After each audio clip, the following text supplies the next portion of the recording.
right, we'll give folks just a minute to join, but this is live and it looks like we have attendees starting to join. I'll be in the background if you need me, Roman. Okay, thank you.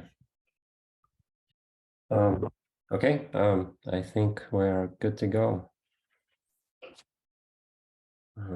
I will slowly start the presentation. Hello all. Apologies for my voice and my sneezing. I caught a cold yesterday, and thankfully that's the online presentation, so no one is at risk. Okay, let's start the presentation. So my talk today is specifics of data analysis in time series databases. So why I'm talking about this? My name is Roman Khavronenko. I'm one of the co-founders of VictoriaMetrics. I'm also a software engineer with experience in distributed systems and monitoring, high performance services, etc. You can follow me at GitHub or at Twitter. You see links on the screen. And what is VictoriaMetrics? It's basically the company I'm working for, and that's a open source time series database, and also a monitoring solution because it provides a lot of additional utilities which can help you to build a whole monitoring solution. Feel free to visit, check the project description, see what we can, what we do, or we have a lot of users of our time series database. And today I will talk more about specifics of time series data because since I'm working with time series database, I'm supposed to know what time series data is, right? So, well, I always explain time series as a set of observations. So let's imagine you're a doctor and you have a patient, and you come to check his health, his temperature, his blood pressure, etc. You get this information, you write it down into some kind of journal, and you do it every day. So for example, you do it for a week. You have data for patient health metrics for Monday, for Tuesday, for Wednesday.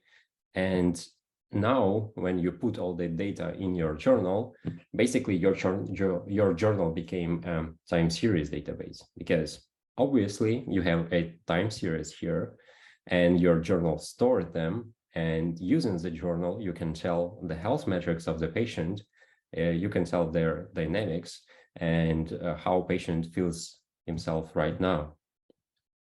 So what is time series data? It's actually self-explanatory. Well, time series data consists of three words: time, series, and data, where time is the moment when you made an observation. In case with the doctor, you made it on Monday, Tuesday, Wednesday, or whatever. Series, it's a consequenced, sorted list of observations. You do it one after another.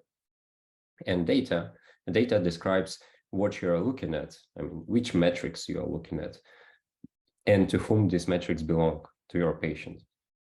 So pretty simple. And where to use this time series data besides the doctor's case? Well, basically everywhere, right? If we start measuring the number of active listeners on this conference with interval of, let's say, 1 minute, that would be a time series data. Time series and systems for their analysis were built and used long before my birth. But the increased popularity among software engineers and among IT companies, time series got only recently. So here you see on the screen the report called the SRE report, and it shows various telemetry feeds, and most popular of them are infrastructure, application, and network monitoring. So that's basically sources from which engineers take in the metrics from where they do their observations. And again, all this infrastructure, application, network monitoring was there for a long time before my birth. But what happened now is that amount of this data, amount of metrics people need to collect from infrastructure, network, applications, and other stuff increased tremendously. You can ask why, and the short answer is Kubernetes. So I bet all of you know what it is, and it is very likely you use Kubernetes at the place of your work. And in the growth of the metric volume, in the amount of metrics you need to collect and process, I personally blame Kubernetes. So why would I? Well, Kubernetes changed some things in the way how we deploy our application nowadays. So at first, the first thing is that philosophy of Kubernetes assumes that each application needs to be split into microservices. That might sound rational because it's better to have a couple of simple interconnected services instead of one big and complicated. But now, instead of tracking health metric for this one big application, you need to do it for a couple of applications for all the microservices. Also, you need to deploy multiple replicas of those microservices because you want high availability and be resilient, right? And more replicas basically means more metrics to generate and to collect, of course. Also, each cluster, instance, pod, and even container exposes metrics. And you want to collect them all because if something happens and you don't want to be in a position when some critical metrics are missing, so you will collect all those metrics and store all those metrics. Another thing is horizontal pod autoscaling or preemptible nodes or any other magic stuff which could magically deploy or kill your applications, producing short-lived metrics. And also, all this results into average pod lifespan of a couple of days. For some companies, it is a matter of hours, so they redeploy twice or 3 times per day all their applications. And this frequent redeploy of pods causes a lot of pressure on the monitoring system because all this generates metrics churn. And here on the screen, you see another report made by chronosphere.io.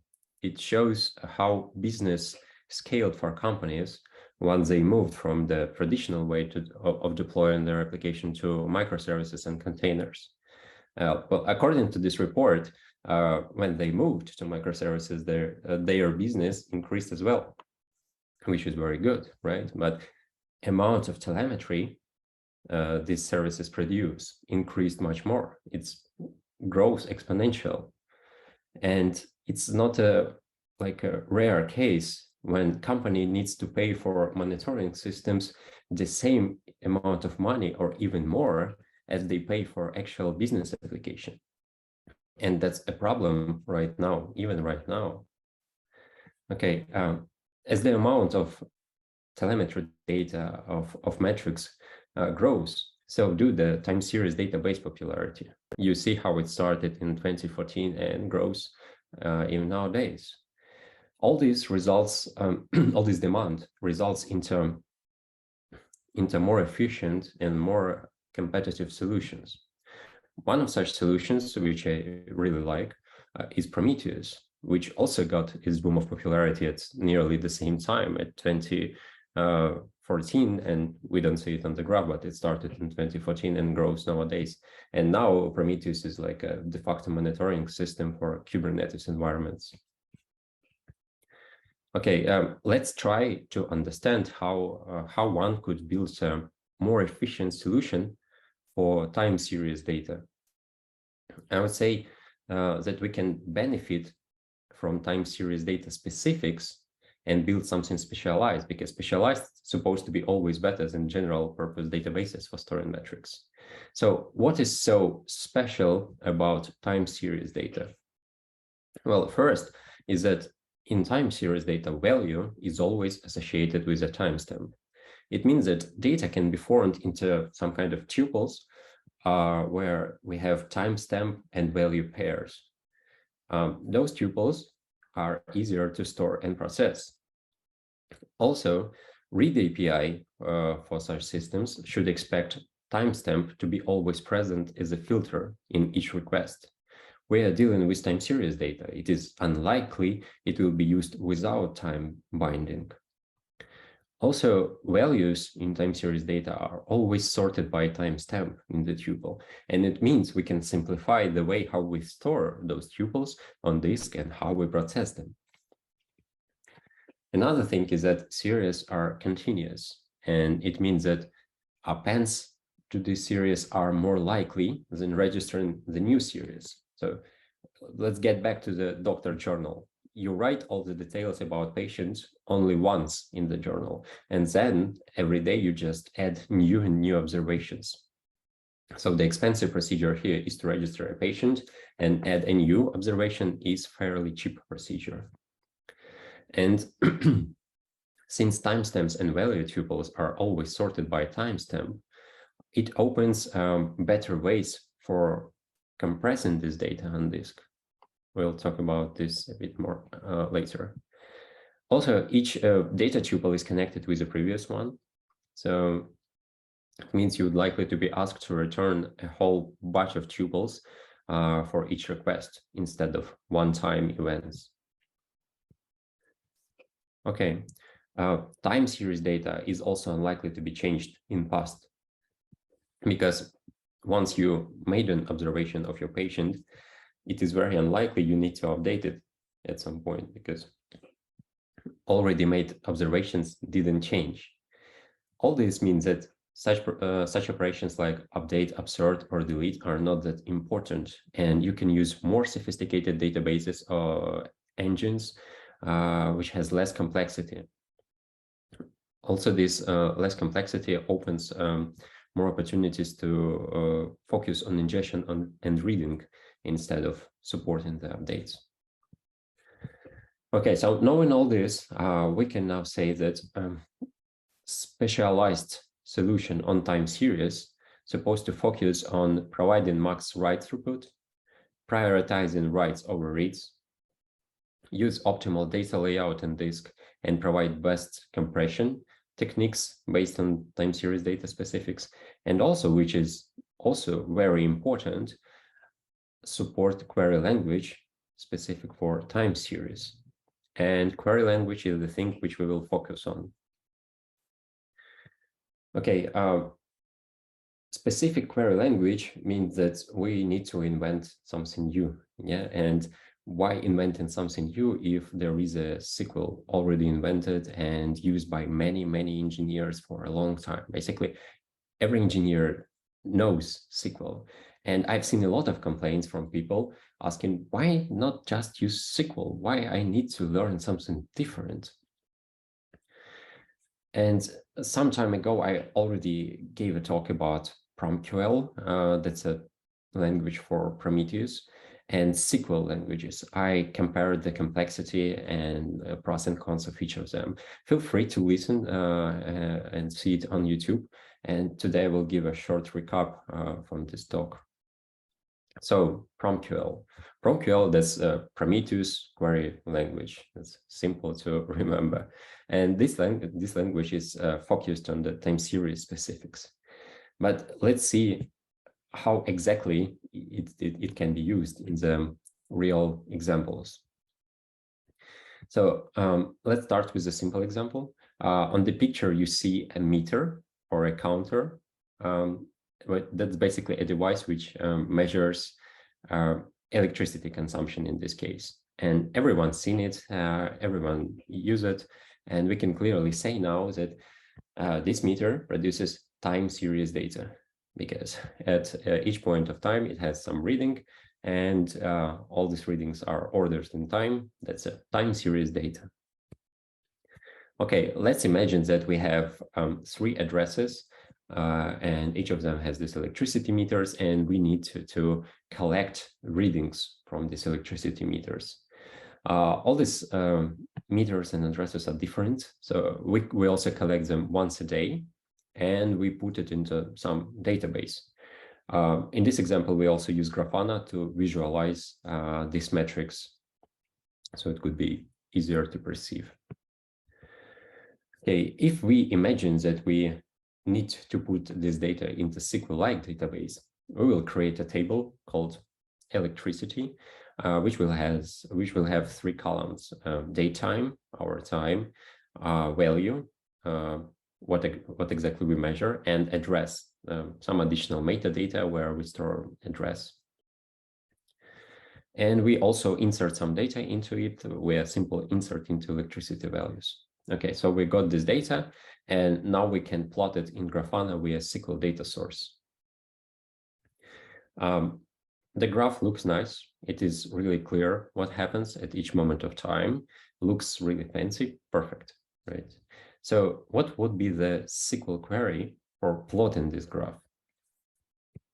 Well, pretty easy. The query will be columns by address and value from electricity. But for those who know SQL, you're supposed to yell, hey, that's not a SQL actually. And you're right, this is not a SQL. What happens here is that I'm not using a typical SQL data source. I'm using a ClickHouse data source made by Altinity, and it has some magic under the hood. So actually, it remains a SQL data source, but it also provides these fancy functions and macros which are focused on time series data. Here, in example, we use a macros called columns, which generates SQL highlighted by the red line on the screenshot. If we format this, this generated SQL is what actually sent to the database. But user, when he needs to edit the query, he deals with this columns macros because it's easier to type, easier to use. And the real SQL query, which is sent to the database, looks like this. I see it as a kind of complex query. Yeah, and it is far more complex than the columns things that we used before, right? And in the PromQL, if we put the same data, the same meter readings into the Prometheus, the PromQL query via Grafana Prometheus data source will look just like electricity. So in the query field, you will just type electricity, you ask for electricity, you get the electricity, and that's all. Very simple. No like 10 rows of statements in SQL, just one word. That's cool. But all this is a kind of magic because there should be some complexity hidden, right? And currently on the screen, you see the specification for Prometheus read API or query API. And we see that the part of this API are start and end parameters. Basically, these are parameters which allow us to filter and group by time. And that's what I mean to be time, for the time to be a part of the API. So when we use Grafana, in the top right corner of the web page, you always have this time selector. And that means that this time selector is applied to each panel you have on the dashboard. And this filter is always present to in every request which is sent to each data source.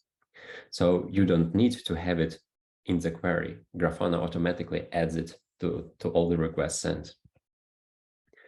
And if we take another look on this SQL query, complex SQL queries that we used before, we'll see that most of its complexity is connected with time. It selects time, it filters by time, it orders by time, it aggregates by time. And if we remove that, if we make all this automatic, we will just need to select from electricity. As simple as PromQL query. And that's what columns macros does. Makes it simple. Okay, what else we have in the Prometheus read API? We also have a parameter called step. So step, according to the description on the page, defines a resolution of data, but not the actual resolution in the database. We can't change that once we inserted that, but the resolution of the data returned to user or data displayed on the screen. So why would someone need that parameter?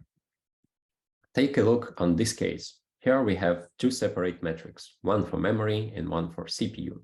And we see that they are perfectly aligned. All the data points for both metrics are at the same moments of time. These two metrics, they can have different real resolutions. For example, and also they can be taken in different times. For example, CPU can be measured once a second, and memory can be measured every 30 seconds. But when we plot them on the graph, they are perfectly aligned. And that's how the step works. Consider the step case on our test data with electricity readings. You see, we have a step defined as 6 hours, but we know that our actual resolution is 1 day, 24 hours. And we also select 2 days of data. We see that on the screen, we have only 2 data points on the graph, which seems like what we expect to see, right? Now, let's check how the same query with the 6 hours of step will look like in Prometheus data source. Okay, Prometheus data source returns more than 2 data points. Actually, not all of these data points are real. Real ones are marked with the blue dotted lines on the screenshot. The rest of data points are ephemeral. And ephemeral data points, that's actually a data point which repeats the left's closest real data point. This may sound weird, but if we think about time series data as a system state instead of system event, it actually makes sense. Because in monitoring, you are interested in system's state, not events happen to it. And system state remains the same until the new observation is made.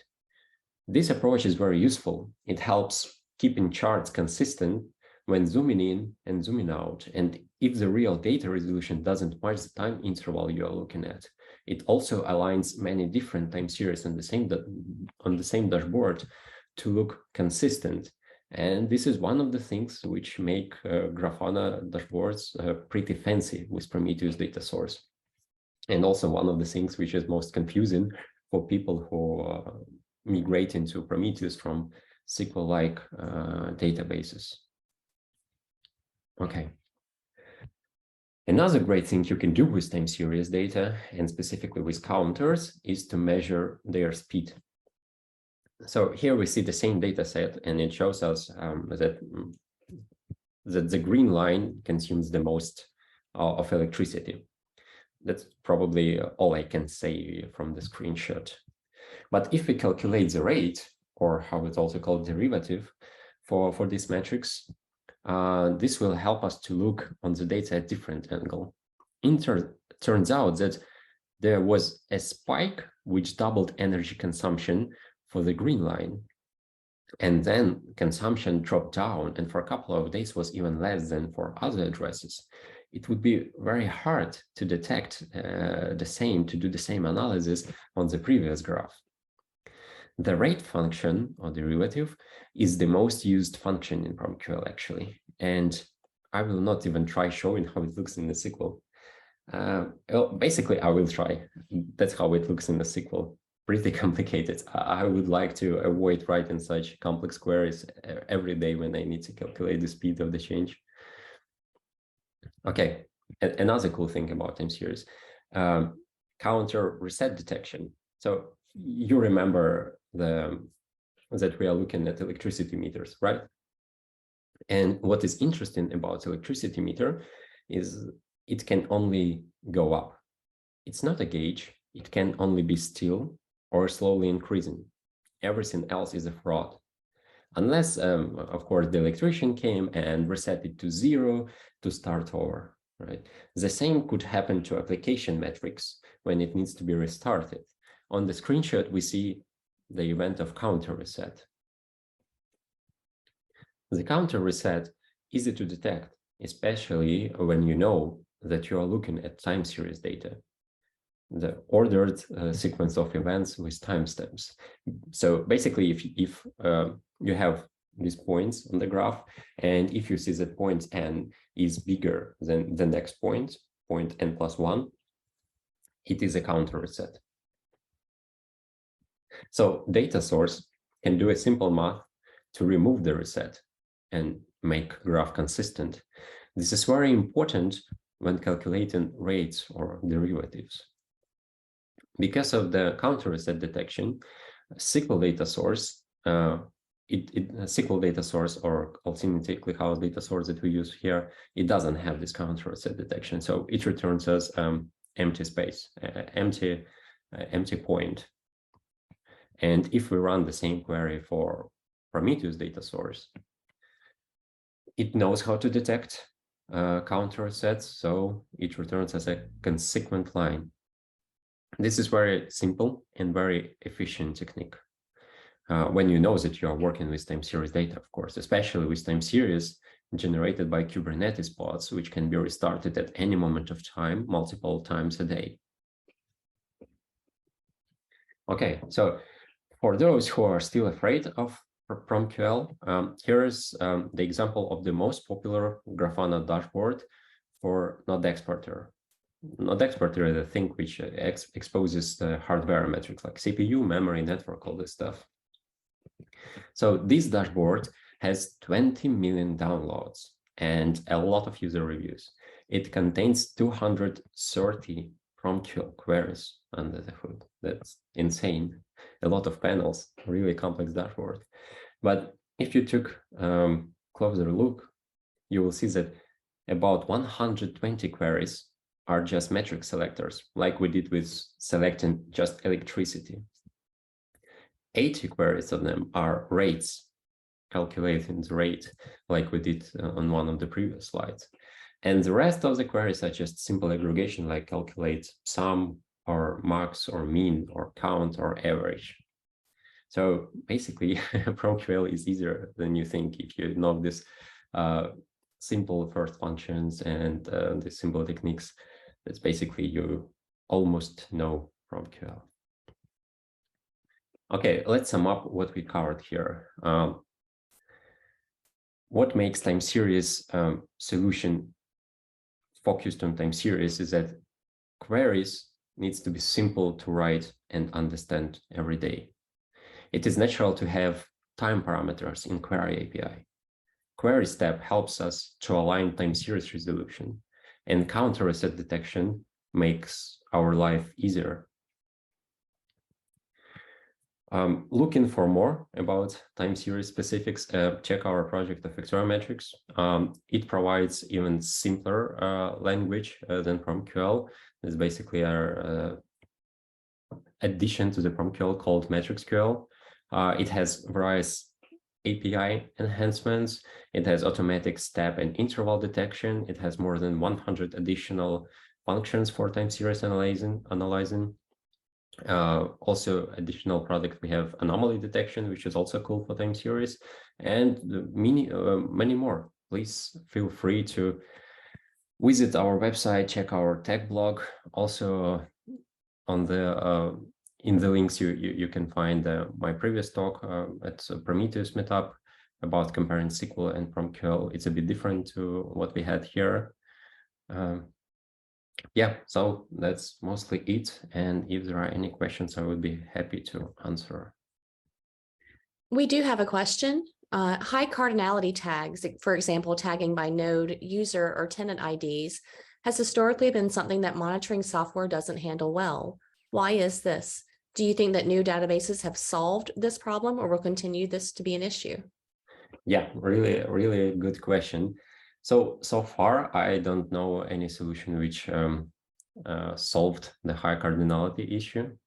Recently, the InfluxDB posted that they created a next generation of engine, and it's supposed to solve the high cardinality, but I hadn't take a look yet. Why high cardinality is a problem? Because of the index. Because time series database is supposed to find requested series really fast, and to do that, most of the time series databases, they maintain an inverted index. And this inverted index needs to have a mapping between time series tags and actual data on the disk. And high cardinality problem basically describes as a time series have a short living period and recreated really frequently, which generates, which makes this index to grow more and more and more with time. So what is a high churn rate problem? That's basically also a thing introduced by Kubernetes, because Kubernetes adds a pod name to each, to all the exposed metrics, and pod name is generated randomly. So when you kill the pod and deploy another one, you get a new name, and that means that all the old metrics are not exposed anymore, and it exposes a new set of metrics with a new pod name. For time series database, it means that old pods metrics now became stale, but you still need to keep them in the index. And there is a bunch of new time series with a new pod name, and you also need to keep them in the index. So each pod restart actually generates new and new and new time series, where basically they are kind of the same for an end user. For example, for me to check the CPU usage of one pod or of one container, I would gladly ignore the pod name if I need to. Yeah, and because of this high churn rate problem, the inverted indexes are taking more and more memory, which means time series database or monitoring solutions need more and more resources to maintain that index in the memory. Of course, you can say, why need I maintain everything in the memory when I can offload the part of the indexes on disk? And yes, many solutions does that. VictoriaMetrics does it as well. But still, when you have a part of the index on the disk and you need to read from that part on the disk, the query latency for read queries can significantly grow up, because disk operations are really slow comparing to the operations over memory. So when all this inverted index fits the memory, query speed will be really good. When it can't fit because it's too large, query speed decreases. Yeah, so that's the problem of high cardinality tags. In Prometheus, it's actually high cardinality can be translated to high memory consumption. The higher cardinality you have, the higher will be memory usage. And it's true for Influx, it's true for Prometheus, it's true for VictoriaMetrics. In our case, we just use less memory in VictoriaMetrics, so we are more tolerant to high cardinality data. On the other hand, in ClickHouse, you don't have this problem, but ClickHouse also doesn't have an inverted index. And if you put time series data in ClickHouse, it will be much slower comparing to Prometheus, for example, or VictoriaMetrics. Of course, if you do the same data model, if you try to repeat the same data model and not just a specific time series where you can put the primary and secondary indexes really well to improve the query speed. I hope I answered the question. Let me know if I didn't. Looks like you did. Okay, cool. Okay, so seems like no more questions, right? No, just a note of thank yous.